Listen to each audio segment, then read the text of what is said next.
గరుడ పురాణంలో వివరించిన అత్యంత భయంకరమైన నరక శిక్షలలో అయఃపానం అనేది ఒకటి. అయఃపానం అనగా కరుగుతున్న ఇనుమును త్రాగడం. ఈ శిక్ష ముఖ్యంగా ఎవరికి విధిస్తారో ఇప్పుడు తెలుసుకుందాం. ఎవరైతే ఈ భూలోకంలో సన్మార్గం వదిలి సురాపానానికి అంటే మద్యానికి బానిసలై తమ దేహాన్ని తమ కుటుంబాన్ని నాశనం చేసుకుంటారో వారికి యమలోకంలో ఈ శిక్ష తప్పదు.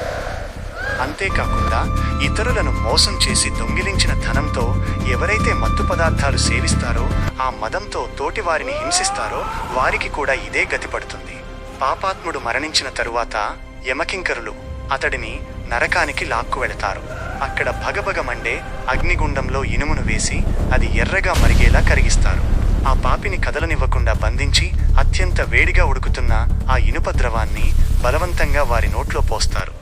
ఆ బాధ భరించలేక పాపాత్ములు ఎంతగా ఆర్తనాదాలు చేసినా యమభటులు కనికరించరు.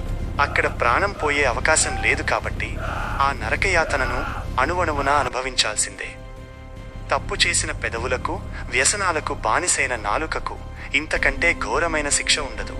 అందుకే చెడు వ్యసనాలకు దూరంగా ఉంటూ ధర్మబద్ధమైన జీవనం సాగించాలని గరుడ పురాణం మనకు స్పష్టంగా బోధిస్తోంది. ధర్మో రక్షతి రక్షితః. మీకు ఈ వీడియో నచ్చినట్లయితే ఓం నమో నారాయణాయ నమః అని కామెంట్ చేయండి. మరిన్ని వీడియోల కోసం మా ఛానల్ను సబ్స్క్రైబ్ చేసుకోండి.